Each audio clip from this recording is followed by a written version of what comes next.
कृतार्थो नेन ज्ञानेन इत्येवं गलतधीः कृति पश्यन् शृण्वन् स्पृशन् जिघ्रन् अश्नन् नास्ति यथा सुखम।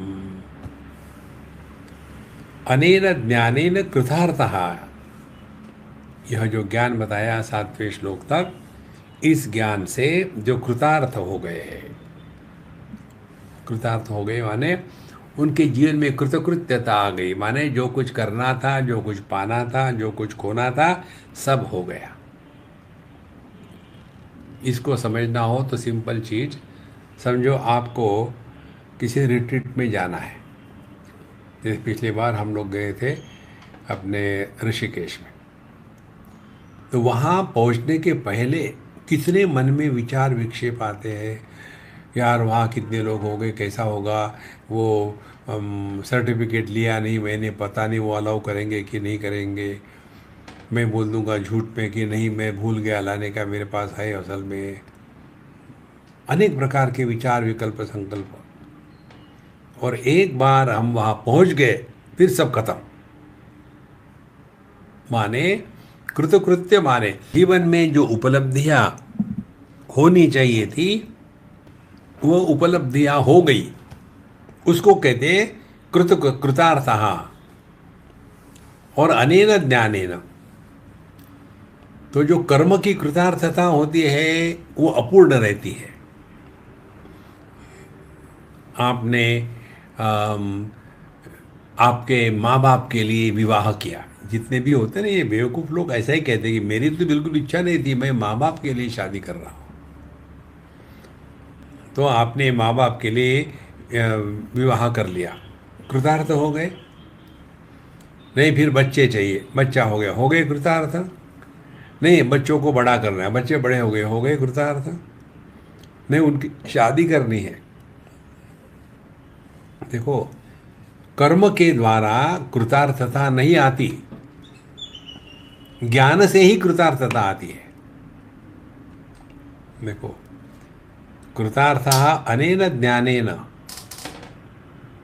एवं गलतधीः कृति।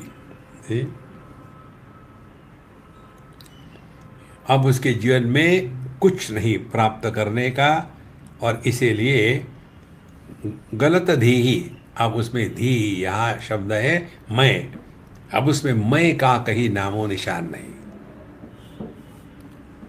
ज्ञान से हम मैं से मुक्त होते हैं। जो मैं को मुक्त करता है वो कर्म है, वो उपासना है, वह योग है। लेकिन यह मुक्ति असली मुक्ति नहीं है, नकली है।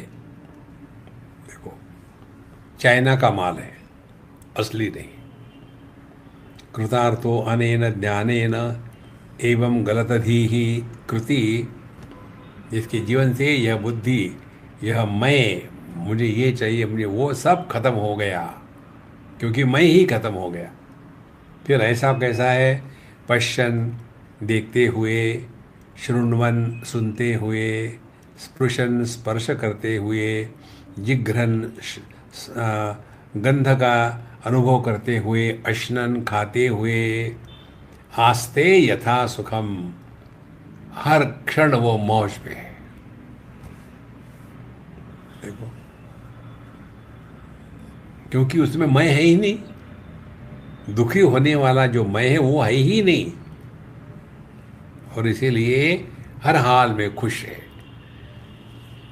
खा रहे, पी रहे, बैठे, सूंघ रहे हैं, चल रहे, यथा सुखम, मस्त है। देखो, इसीलिए महाराज आप सबको, आप जो घरों में रहते हैं ना, सब है आपके पास, पश्चन, श्रुण्वन, स्पृशन, जिघ्रन, अश्नन, सब कुछ है। अब एक ही करना है, मौज में रहो। आपने अष्टावक्र गीता समझ ली, केवल मौज में रहना है और कुछ नहीं करना। और ये आपको ही करना पड़ेगा, अन्य कोई नहीं कर पाएगा। देखो संतो, ये अत्यंत आवश्यक है, आपके लिए अन्य कोई नहीं कर पाएगा। कृतार्थः अनेन ज्ञानेन एवं गलतधीकृति पश्यन् शृण्वन् स्पृशन् जिघ्रन् अश्नन् आस्ते यथा सुखम। तो हमारे पास सभी तो है। हमारा जो ऑडियंस है, हम यही अपेक्षा रखते हैं कि उनके जीवन में ये चक्कर नहीं, खाने को नहीं मिलता है, रहने को घर नहीं है, कपड़े नहीं है, जाड़े में पड़े हैं, ऐसा कुछ नहीं है, नॉर्मल है सब। सब कुछ है हर एक के पास, पढ़े लिखे हैं। देखो, तो बस एक ही बात करनी है, अब मौज में रहो। कितनी बढ़िया बात है।